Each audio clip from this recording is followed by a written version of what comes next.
Good afternoon. My name is Mike, and I will be your conference operator today. At this time, I would like to welcome everyone to the Intelligro CIVITAS WEEDfree BRAND Concentrate webinar. All lines have been placed on mute to prevent any background noise. If you require operator assistance during the call, please press *0 on your telephone keypad, and an operator will come online to assist you.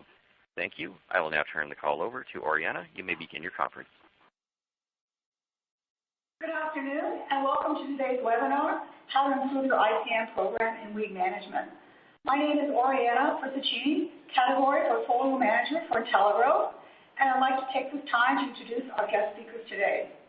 Our first speaker is Dr. Eric Lyons, Associate Professor, Department of Plant Agriculture, University of Guelph. We'll be talking to you about how herbicides work with reduced active ingredients and IPM recommendations. Our second guest speaker is Dr. Jun Liu, Product Specialist, Intelligro, a Suncor business. And she will be talking to you about how CIVITAS WEEDfree BRAND Concentrate works and sharing additional research data. Lastly, we have Matthew Weaver, Senior Technical Service Advisor, Intelligro. He will be assisting us during Q&A to help answer questions. Before we begin, I'd like to just remind everyone that you will all be automatically entered into a random draw for an iPhone 6s. We will be conducting this draw after the webinar concludes. The draw winner will be contacted by the end of this week from an Intelligro representative. So without further ado, I'd like to welcome Dr. Eric Lyons to begin today's webinar session. Thank you. Thank you, Oriana.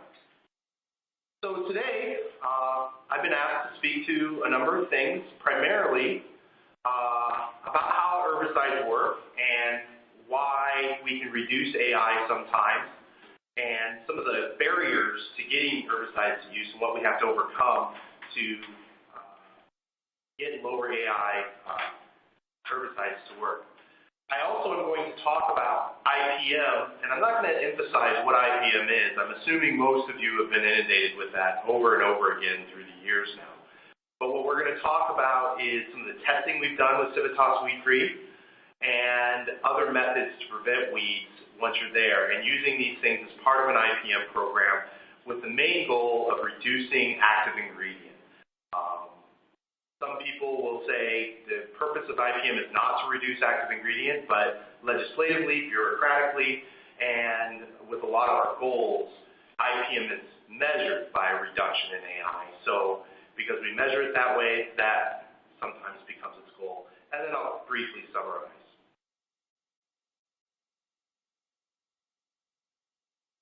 So how do herbicides work? Generally, there's two basic ways that herbicides work. They either work with a pathway disruption, in other words, the biochemical pathway that gets disrupted by a chemical. The chemical lodges itself so it can't transform, and they're generally non-selective herbicides. Stuff like glyphosate or Roundup, that is a pathway disruption. Another way herbicides work, and this is the type that we'll be talking about today mainly, is hormone manipulation. They're typically selective because some plants are more sensitive to plant hormones than others. We can have an upregulation or an up response to a plant hormone, or a downregulation or a down response to a plant hormone. And those are how most of our selective broadleaf herbicides work. So the main category of selective broadleaf herbicides is auxin analogs. Plants have auxin receptors in their cell membranes. So inside the cells, inside the leaf, there are these auxin acceptors. And auxins, indole-acetic acid, 2,4-D are some synthetic ones, and they lock into these. When activated, these receptors signal the nucleus to make proteins and other signaling molecules that affect growth. So one of the things that happens when we spray something with an auxin analog, such as 2,4-D, dicamba, or meccaprop, is we get an ethylene response. And that's sometimes that leaf curling we see, that cupping of the leaf. Here's an example. I believe this is an alfalfa leaf that's cupped and wrinkled. And that's what often the weeds will look like 1 to 2 days after being applied, when we apply 2,4-D. Cell walls get acidified and other hormones get turned on, which allow for cell elongation, because auxin is the hormone that allows plants to elongate its cells in a specific direction. And then cell division is stimulated. In the end, the plant ends up essentially growing itself to death.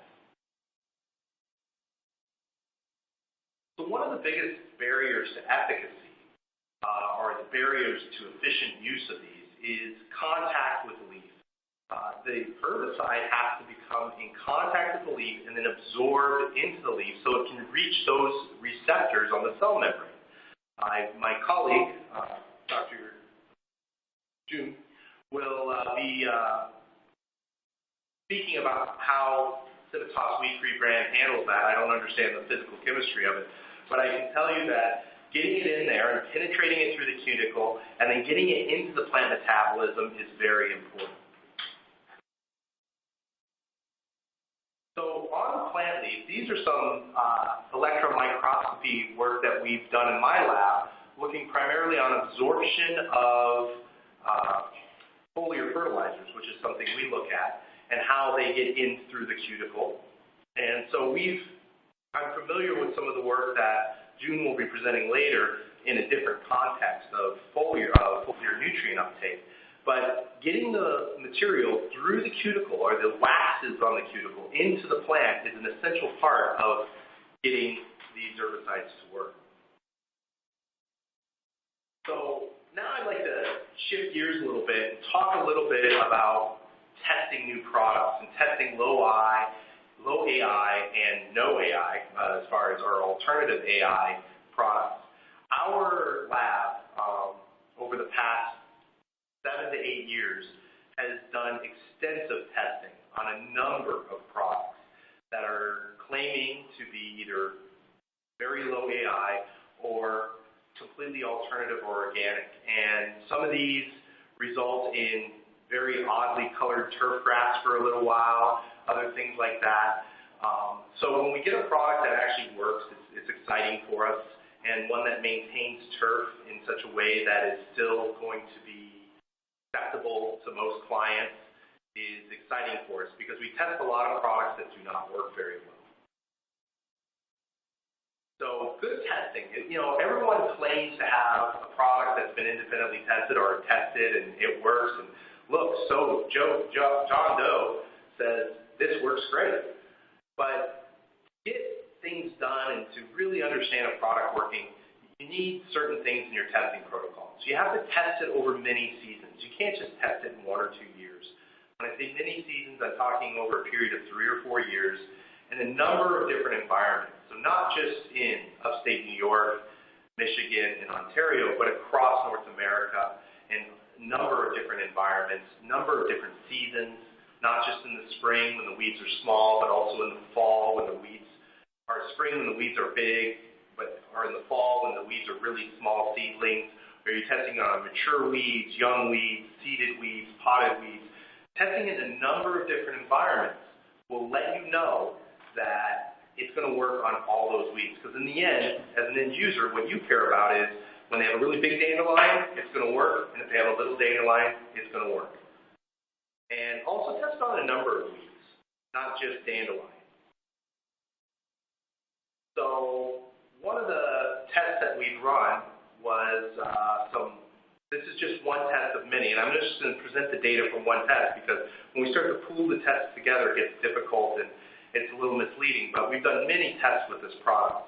So the plots were located in a turf research area at the Guelph Turfgrass Institute in Guelph, Ontario. For reference, for those of you not familiar with southwestern Ontario, we are in a direct line that goes basically from Minneapolis to Madison, East Lansing, to Guelph, Cornell. All right. So it's essentially a straight line north across that area. So we're right between Michigan State and Cornell University, if you're wondering for reference. Predominant turf type was perennial ryegrass with common lawn weeds, and the fertility that we had was 3 pounds per 1,000 square feet per year in 3 applications a spring, a summer, and a dormant. And we don't usually do a dormant app anymore based on some of the loss data, nutrient loss data that has been produced. But at the time, we were asked to do this because that's what was common practice by the industry. It was mowed at 7.5 centimeters or 3 inches. I apologize for the metric, but I'm used to using that, but I've transported all those back. And the weed diversity that we had in these plots was fairly high, and we had irrigated and non-irrigated plots. And in the irrigated plots, we had dandelion, clover, bird's foot trefoil, broadleaf plantain, and black medic.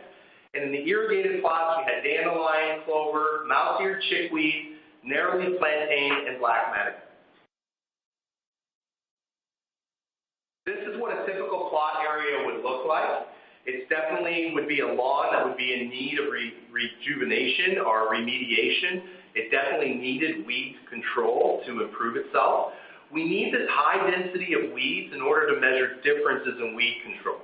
We've done other studies where and I'll show pictures of it, where we actually tag individual weeds and track their life and death. So a lot of the data I'll be showing will be a conglomerate of all the weeds or a specific weed in a plot like this. And then other data will show will be actually tracking specific weeds and whether or not they lived or died after being sprayed. So the experimental design of almost all of our research testing for products like this is a replicated, randomized complete block design. Usually we use about a 2 by 2 meter plot separated by half-meter buffer strips, so there's no tracking of product across. Treatments were applied in this test on May 31st. We've also done them where they've been applied as late as mid-September. In our area, it's starting to get pretty cool about then. And treatments were applied with a compressed air sprayer at 100 milliliters per meter squared of clay mound, or 2.4 gallons per 1,000 square feet.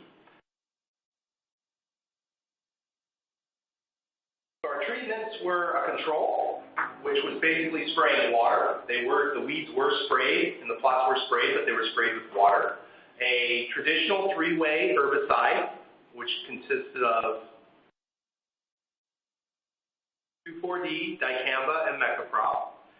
And then we reduced the label rate of that traditional 3-way herbicide by over 75%. And we did a number of different ranges. I think we tested everything from a 25% reduction all the way down to a 95% reduction. The end product is around a 75% reduction, depending on the label rate that is on the product that you're normally looking at. So generally, the data I'll be showing will be from that 75% reduction range. And the CIVITAS WEEDfree BRAND Concentrate, which is the AI rate of 75% reduction of comparable product we were using. So data collection, weed cover was assessed by randomized point quadrat. Phytotoxicity on the turf grass was assessed using reflectance spectrometry, and we also rated them by eye, but the reflectance spectrometry is kind of like a digital eye or a computer eye that gets rid of any human bias from the test. And so we use 2 different methods for that, NDVI being the one that you're probably most familiar with. So this table is set up a lot like many of the tables that we'll be showing you, and I think Jun will be showing you some tables that are set up similar to this from research that was done at other places. But down the treatment side, we have those same treatments that I presented to you before, the control, the traditional 3-way, and the traditional 3-way at a reduced rate, and then the CIVITAS WEEDfree BRAND Concentrate.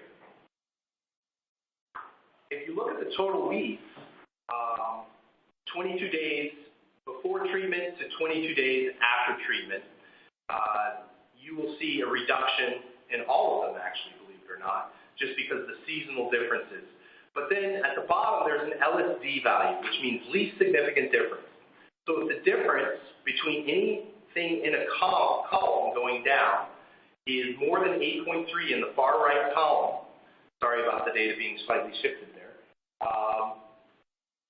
then that means there's a significant reduction. So for this first percent broadleaf table, the traditional 3-way herbicide reduced weeds from 32.5 down to 7.3. and that's significant. The traditional three-way with the reduced AI was not significant. It was essentially almost the same at half one off. And then the CIVITAS WEEDfree brand had 75% reduction in the AI, but had the same amount of reduction as the traditional three-way at label rate. This held true too for the percent dandelions, which is dandelions are often the most important weeds for your clients. They're the weeds that your client is most concerned with, and the weed that your client tends to be most visual weed we see. It doesn't blend in very well with those bright yellow flowers. Anyway, here we have a reduction from 14 to 5 with the traditional three-way. There is no significant reduction with the reduced AI three-way, but when we use the CIVITAS WEEDfree BRAND Concentrate, which reduces by over 75% AI, we get a significant reduction in weeds that's the same as or not different from the traditional three-way, because 5 minus 4 is 1, and that's less than 6. And here's leguminous weeds. These would be your clover, your black medic, often referred to as your low nitrogen weeds because they fix nitrogen. They're your non-rosette types. So dandelion and plantain tend to grow in a rosette, whereas your leguminous tend to grow in spread. These often are harder to get at lower rates because they have a tendency to not hold the material on their leaves as well because they don't have such a large leaf. And once again, you can see that the CIVITAS WEEDfree brand concentrate acts the same as and not different from the traditional three-way at label rate, but when we use the traditional three-way at a reduced rate, it does not have any difference from the control. So this is the effects that it will have on the legumes. You'll see almost a purpling of the leaves and a gnarling of the leaf, and that's that epinastic or that ethylene response I talked about earlier. Generally, the purpling is a little greater with this product than it was with some of the other products that we've tested or with traditional three-way, but it's short-lived and the weed dies off, and your clients will be able to see it dying off because it does have that color change. Here are some individual weed tracks that we did over time. So we pegged individual weeds, labeled them over time. So the far left treatment is the size and shape of the weed before we started. The one on the right is 2 days after treatment. This is dandelion, and it's starting to show that epinastic gnarled response. And 15 days later, the weed is gone. And that is not uncommon. There is a bare spot there, and we'll be talking about how to deal with the voids left by eliminating weeds later in this talk. So 2 days after treatment, plantain looks almost unaffected. This is a very mature plantain, broadleaf plantain plant, and it seems to be acting a little slower, but 15 days later, it's going away, and then when we go 41 days after treatment, that individual plant that got treated is eliminated. You can see there are some dandelions that have come into that area, but this was a spot treating study, so those were not sprayed at the time. So we've done many tests with similar results. Application has been tested in each month from early May through late September. Efficacy testing is performed at lower spray volumes, all the way down to 1.5 gallons per 1,000 square feet. So it can be sprayed at a very low spray volume. And the test I showed you was primarily a test on perennial ryegrass stands, but we've done testing on stands that are primarily Kentucky bluegrass and stands that have a three-way mix of Kentucky bluegrass, perennial ryegrass, and fine fescues. So we've tested it on a number of different turf types and shown that it's been safe for all those turf types. So a little bit about reducing AI. Obviously, if you use a low AI herbicide such as CIVITAS WEEDfree, it reduces the amount of AI used. Another way in an IPM strategy is to use spot spray. So rather than broadcast spray over the entire area, spraying individual weeds or even spraying areas that have increased weed pressure can reduce the amount of product used quite a bit. In fact, if you think about it, if you take spot spraying, which they say can reduce the amount of AI applied by almost 90%, and then you multiply that by a 75% reduction, you're well over a 95% reduction in total AI in the environment, which if our goal of IPM is to reduce AI in the environment using spot spraying techniques along with low AI herbicides will really help you reduce it. Also, using a low AI herbicide allows you to do a broadcast spray when it's actually necessary. So if you have a fairly intensive weed invasion that you're trying to remediate, you can go ahead and do a broadcast spray and still maybe hit your AI goals for that area. So I'd like to talk a little bit about eliminating weeds. We've eliminated the weeds, now we need to keep them out. So I'm going to talk a little bit about proper mowing, adequate fertility, and overseeding in order to address this.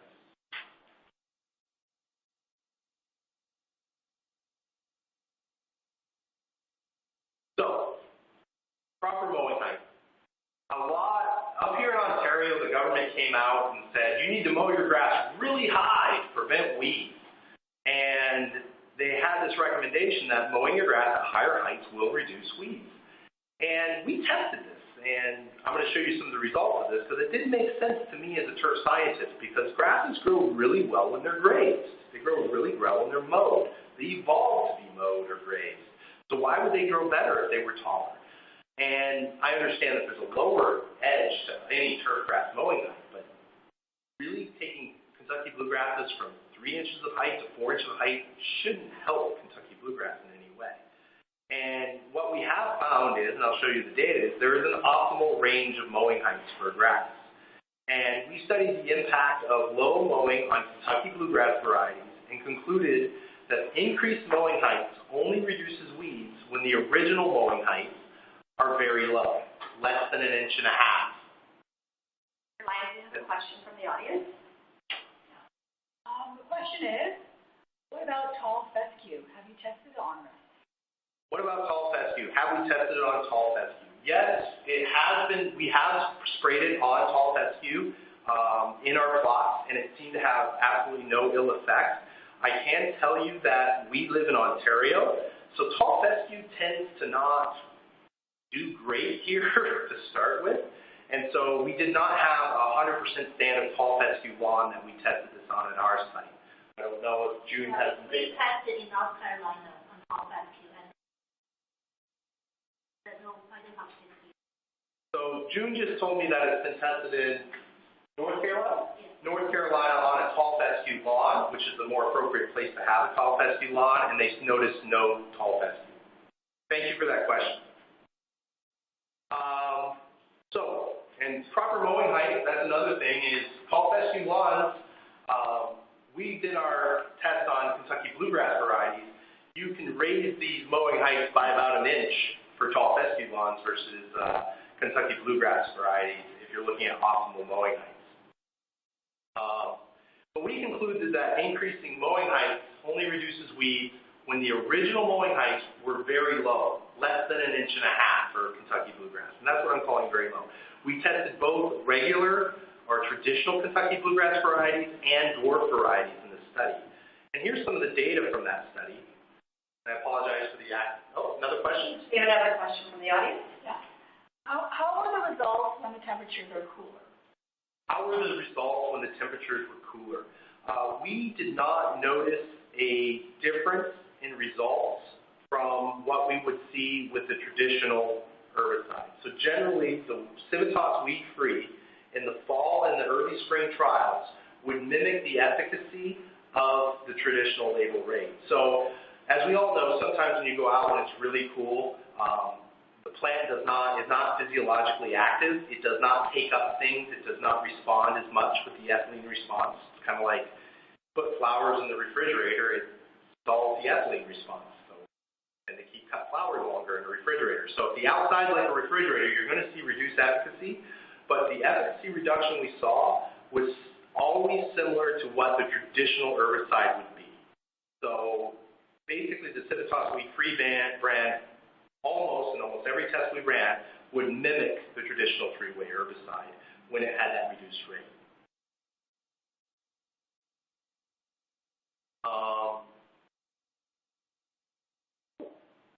So here's where we are in the total weeds in these mowing heights. And what we have on the left axis is percent weed. And 15% weeds is a lot of weeds, just so you know. I mean, we don't think it's a lot of weeds, but when you walk up on a turf plot that's 15% weeds by point quadrant, it's a lot of weeds. And here are on the x-axis are the mowing heights, the height of cut in inches. And pretty much we see somewhere between an inch and an inch and a half, we see a decrease in weed invasion when mowing Kentucky bluegrass.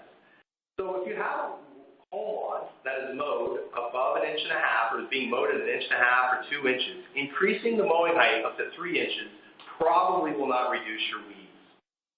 We also have this for your broadleaf weeds, which took broadleaf weeds from roughly around 8% down to 2.5%, 2% by decreasing the mowing, or increasing the mowing height from an inch to an inch and a half or 2 inches. So basically, if the homeowner or the lawn or the sports field or the school grounds are being mowed at 2 inches, there's no need to increase the mowing height in order to reduce weeds. But there is a trick to this. Also, we looked at divot recovery because many of you manage sports fields. And what we saw with the divot recovery is when we mow slightly higher, above an inch, we actually can see a difference. So when you're down at a 1/2 inch, you have less divot recovery than you do at an 1.5 inches and 2 inches, showing that the grass is healthier at an 1.5 inches to 2 inches than it is at.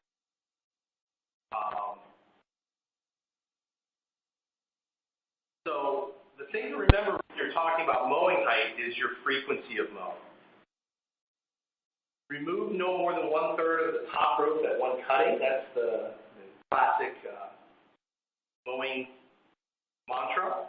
And so basically your height of cut and your growth rate determine your frequency. So growth rate is influenced by the amount of available nitrogen, the temperature, and all those things. So what we need to do here is if you're going to mow at 2 inches, you have to mow before the grass gets to 3 inches. Otherwise you're breaking the 1/3 rule. And that gives you an inch of growth. And that generally, in where I live in the summer, is about once every 7 days.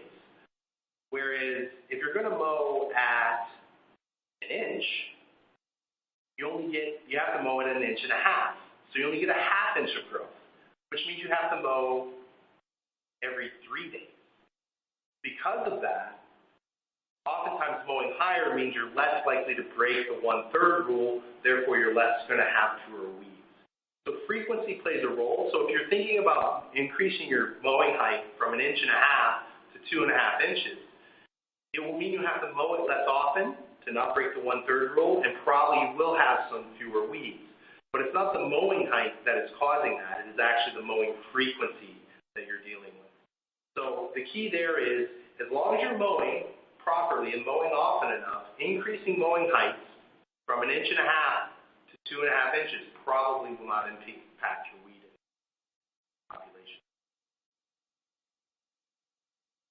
One of the keys to keeping weeds out is adequate nitrogen fertility. I mentioned earlier that the leguminous weeds were the ones that fix nitrogen, and they're an indicator of low nitrogen. So increasing your nitrogen fertility will make the grass healthier, or grow faster, it will fill in voids, and it will start to eliminate weeds.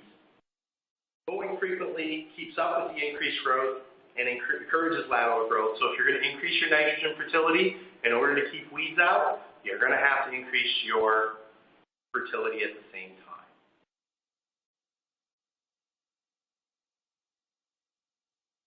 So now I'd like to talk a little bit about overseeding. My lab has done many, many tests on overseeding, probably more than any other lab in North America at this point as far as lawn and sports field overseeding. And what I always like to say is overseeding is not just for the fall anymore. Many of you may manage school fields that get a lot of work in the fall or a lot of wear in the fall, and so you're going to target your overseeding times during that time of wear. But many of you also work on home lawns, parks, and community fields that get used basically from the time the snow melts until sometimes they shovel the snow off of them up here, and they go ahead and play anyway. And so if you're just overseeding in the fall, which is the ideal time to establish grass, you're not getting the effects of overseeding for reducing weeds. Here's a picture, and I always love pictures because I could have drawn these little yellow lines anywhere I wanted to on this picture, but this is the actual plot line. And the plots A and B, which are the two plots farthest away from you, they were overseeded in May, July, and September, so 3 times. Plot C, which is the one in the lower left, was overseeded in July only. And then D was the weedy control, it was never overseeded. And one of the things I want to point out here is, this year, because of the way the weather patterns work, when the rain came, and when times were right for overseeding, what we discovered in this study was the May overseeding, the early spring overseeding, and the September overseeding, the 2 overseeding events we thought would be the most important, turned out to be the least important. The most important overseeding event for us this year was the one in July, because we had 2 weeks of ideal weather for germination. And since we never know what the weather is going to be like, having the seed available there to germinate when it's right is key. So putting your seed down throughout the year allows that turf to recover, and it allows it to fill in voids before the weed gets a chance to actually take hold. And in case you don't trust pictures, here's a journal article that we wrote on the same data. And you can see that in an irrigated trial, the white clover, we saw a reduction in white clover when we seeded in July and September compared to the weedy control. So the only treatments, so we had other treatments that were just September, just May, but the only treatments that were significant were the ones that included that July overseeding. And so it was the July overseeding that was important this year. Another year, it was the May overseeding. And here's that same for dandelion. We're seeing a reduction in dandelion in the same way. So we asked the question, is it better to seed heavy or often?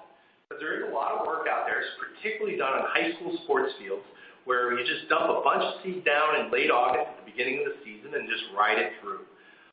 That doesn't work where we live because the fields get most of their heavy use in June and July, not necessarily late August to September. So we wanted to know whether it's better to dump it all at once or use up some of those labor hours to do it more often. And this is perennial ryegrass overseeding effects on percent turfgrass cover. And the blue line represents no overseeding.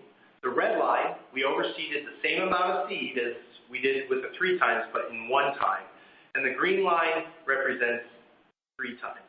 So we did see that going out more often and seeding more often actually increased percent turfgrass cover over time than seeding 1 time. And that's in a field that's being worn throughout the whole summer, not just in the fall. So, our goals. The primary goal of integrated pest management is to reduce the amount of herbicide in the environment. A lot of people may argue with this, but oftentimes successes of IPM programs, at least how they're measured here in Ontario, are measured by AI reduction. And if that's our goal, how are we going to achieve it? Using low active ingredient formulations helps you accomplish these goals. So it's one extra tool. When you use that and you have an IPM program of prevention, proper spraying, not broadcast spraying when spot spraying is appropriate, not spot spraying when broadcast spraying is appropriate. And using proper IPM prevention and management are essential. So that is how we move forward and start to achieve our IPM goals. So in our conclusion, when it comes to CIVITAS WEEDfree brand, our testing has shown that it was possible to reduce the herbicide amount and achieve similar results through a better delivery of the herbicide. In other words, overcoming some of those barriers to efficacy that allows you to apply less of a product and still get the same amount of total efficacy, and then that helps you achieve your IPM goals. That concludes my section of this talk, and so with that, I'm going to hand it over to Jun and let her start hers. And she'll start talking to you about why the efficacy, why you do see this reduced AI and the same efficacy and how that works. I will be available throughout the webinar to answer questions, and I think we may address many of them after the conclusion of Jun's session. Thank you. Thanks, Larry.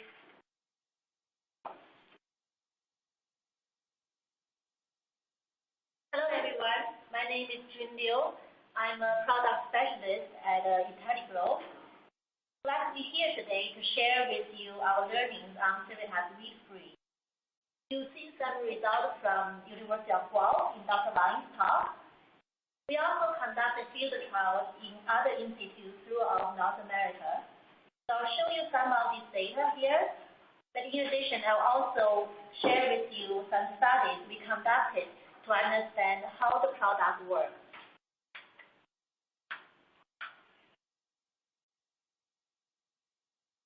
Here is a trial to evaluate the control on white clovers. It was carried out in University of Illinois. So CIVITAS WEEDfree were applied at different rates and compared to the performance of a typical 3-way mix. As you can see, the coverage of clovers all significantly reduced in all the treatments. And our product provided statistically the same results as the 3-way mix. This study also showed that you can use the low free volume with the low rate of CIVITAS and still achieve good results. This is a similar study in Pennsylvania on the control of common dandelions. Again, all the treatments provided statistically the same results, as good as the classic 3-way mix. Plantains can be a tough weed to control. Here are the data from North Carolina on the control of narrow-leaf plantains. CIVITAS WEEDfree performed pretty well, even though there were less active ingredients compared to the classic 3-way mix. Moving down to the south, we did a multi-year study at University of Florida and proved that CIVITAS WEEDfree works pretty well controlling southern weeds as well. In this study, the controls of dollar weeds were over 90% throughout the testing period.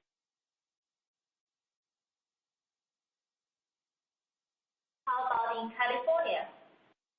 In this study, there were natural infestations of narrow-leaf plantains, black matted, and white clovers on the curve plot. Our products were tested again at different rates and frequency and compared with the 3-way mix. What you see here is the total weed control 50 days after treatment. So all the treatment worked very well. We also found our product provided a faster necrosis on the weeds compared with the conventional 3-way. So look at the percent burn down on the black matting 1 day and 3 days after treatment. The 4 bars on the left have CIVITAS at different rates, and the green bar are the 3-way mix. So the response from the weeds were much faster on the CIVITAS treatment. Similar result on white clovers, a faster burn down with our product.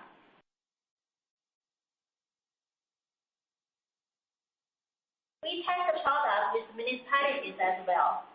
This trial was conducted in Mississauga, Ontario, before the ban on cosmetic pesticides took place. So the area was heavily infested with dandelions. And compare the pictures before application, 4 days after, and 4 weeks after. The product cleaned up the weeds very well. By the way, it didn't kill that tree. The trunk was there before. But speaking of trees, let me show you the result we tested on the non-target plant. So So we evaluate the impact of CIVITAS WEEDfree on non-target trees. It did not cause any phytotoxicity on surrounding trees, even when we apply it at the start of the annual growth flush, when the trees are typically most sensitive to potential phytotoxicity impact. As a matter of fact, we didn't see any difference between CIVITAS WEEDfree and the conventional 3-ring mix, which is not a surprise. We're still using the same actives in the formula, but only less. Having said that, you should always follow the label. Use with caution near susceptible plants. For example, pay attention to the wind speed, manage the drift, and don't spray to the exposed roots of ornamentals and trees. Basically, the same practice as you would do for the other 3-ring mix. We have more efficacy data, but because of time, let's move on the mode of action.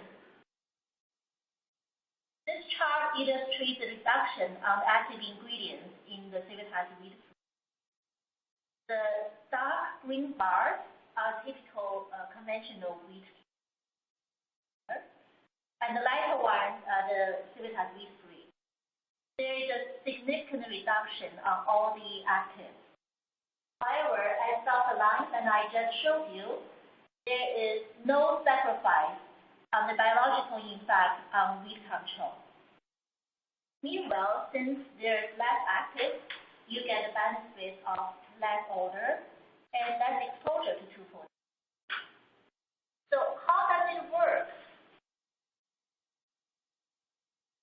Well, we accomplish this by using a patent-pending penetrate technology, called it microtechnology. This technology combines a special isoparaffin with a proprietary emulsifier. It creates a powerful delivery system of active ingredients.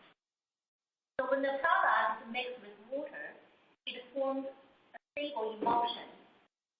And this emulsion provides a better spray coverage, enhances the foliar absorption and penetration, overcome some of those barriers that Lyons just talked about. So as a result, the uptake of the herbicide is significantly improved. So even though only a small amount of actives were applied to the weeds, still a lethal dosage can be delivered into the weeds. Now let's do a simple experiment. On a hydrophobic surface, we apply the droplets with the same amount of water, the spray solution of CIVITAS WEEDfree, and 2 competitors' products. You can see they perform quite differently. Water and the product A form a B, very little spreading. Product B spreads better, but CIVITAS WEEDfree has a much better wetting and spreading on the surface, which indicates a lower surface tension of the product.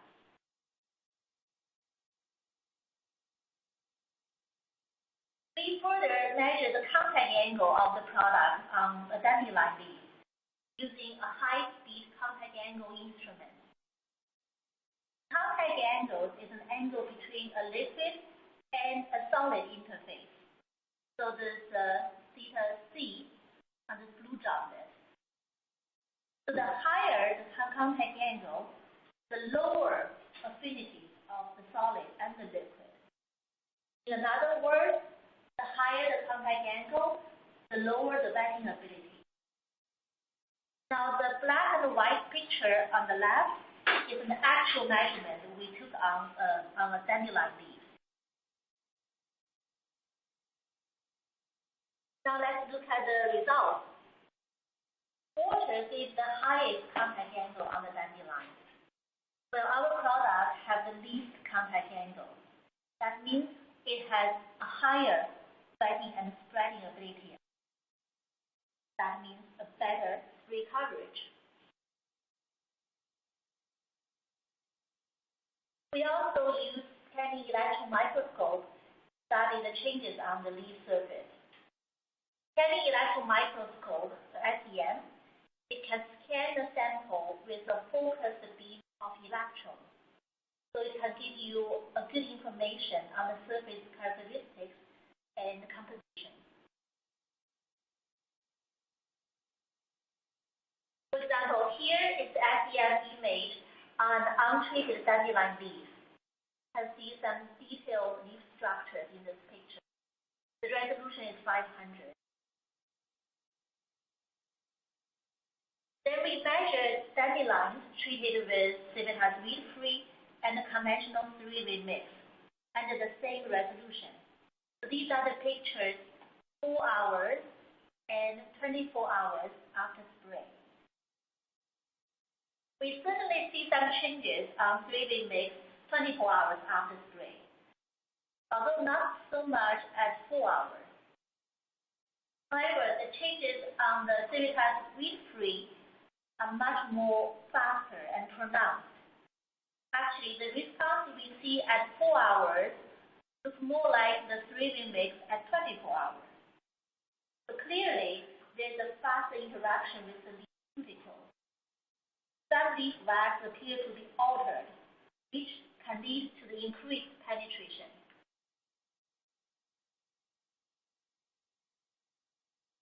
Now let's look at the spray particles. Spray particle size spectrum is an important feature of a pesticide product. It gives us the droplet size of a spray solution coming out of nozzle. We measured the particle size of our product and compared to water alone and the 3-way mix. Based on this particle size analysis, we have a question from the audience. Question was, did you have to make multiple applications? In most of the studies, we did one application. Although at a low rate, the 2-gallon one, we also did 2 applications compared. And in most cases, we don't see significant difference, but in a higher weed pressure and more like harder weeds, you sometimes need 2 applications only in the low rate. Okay, let's continue on this particle size. So once we get the particle size information, we can calculate the drift distance based on a software called DriftSense. This is a software developed at the USDA, and it can simulate the drift distance. So therefore, it will give us an idea on the drift potential of a product. Here is the spectrum. It shows the percent volume of the spray droplets smaller than 100 micrometer, 150, and 200 micrometer. We used 2 different nozzles in the test, but the results show the same trend. CIVITAS WEEDfree generated less small particles compared to water of the 3-way mix. Interesting enough, the 3-way mix we tested in the study, the red one, the red bar, it's actually generated more small particles compared with water alone, probably due to other inerts they use in the system.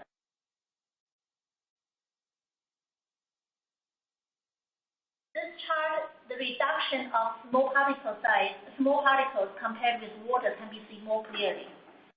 For example, in the 8002 nozzle, our product can reduce over 60% of the spray particles less than 100 micrometers compared with the water. That is a significant reduction. So how does this impact the drift? Well, as I just mentioned, there's a software developed by USDA can do the simulation of the drift distance, and that's how we calculate it. By the way, this software is available online to the public. When we run the program using the particle size data, we got these results. So the x-axis is the drift distance from the target plant, and the y-bar shows the percent of spray volume that can drift that far. So you can see by comparing with water and the 3-week mix, CIVITAS WEEDfree has a less drift potential. What that means is when you apply it broadcast or in a spot treatment, there will be less material drifted to the surrounding area.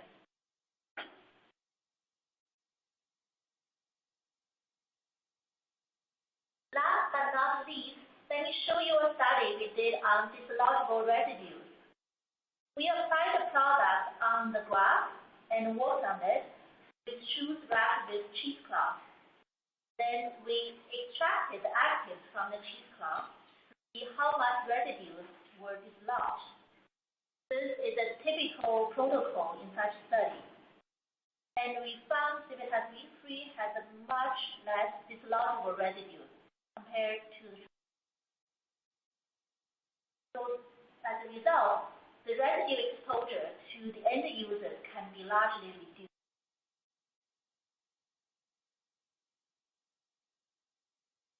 Summarize, our research proves that CIVITAS WEEDfree concentrate can provide an effective control on the broadleaf weed, although there are less active ingredients presented in the product. And we did this by using microtechnology to enhance the foliar uptake and reduce the chemical actives required in the application. As a result, almost no odor and less dislodgeable residue. Also, we showed that CIVITAS WEEDfree can reduce the drift potential by decreasing the small particle portion. That's the end of my talk. Great. We actually have a question for Dr. Lyons. So, Dr. Lyons, how was the overseeding done? That is in conjunction with purification, split seeded, or just simply broadcasting seed? So we have tested, through our overseeding, we have tested a number of different ways of delivering the seed to the soil, including split seeding, overseeding after verticutting, overseeding after aerification, and just broadcast overseeding.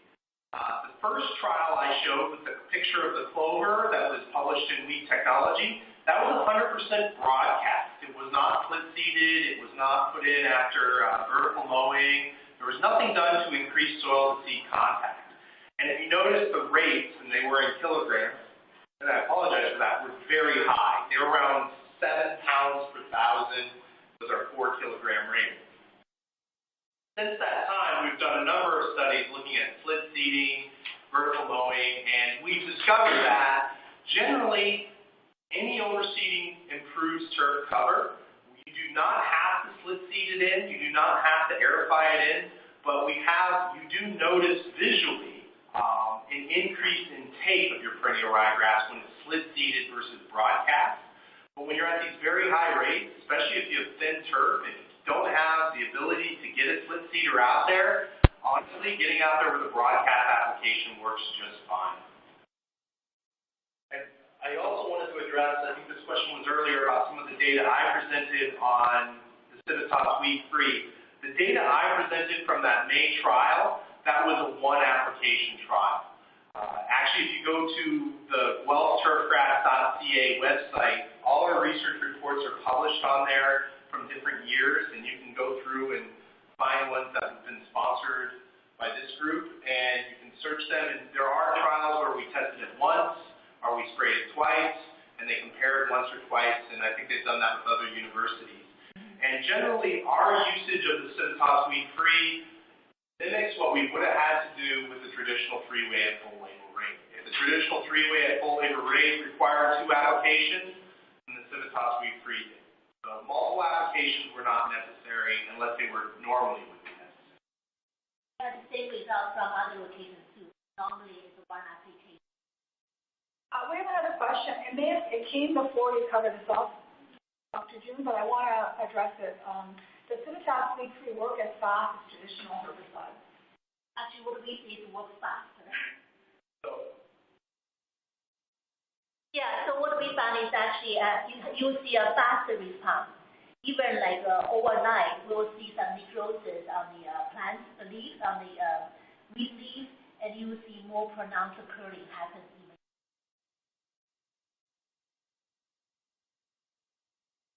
think that closes the questions we have online.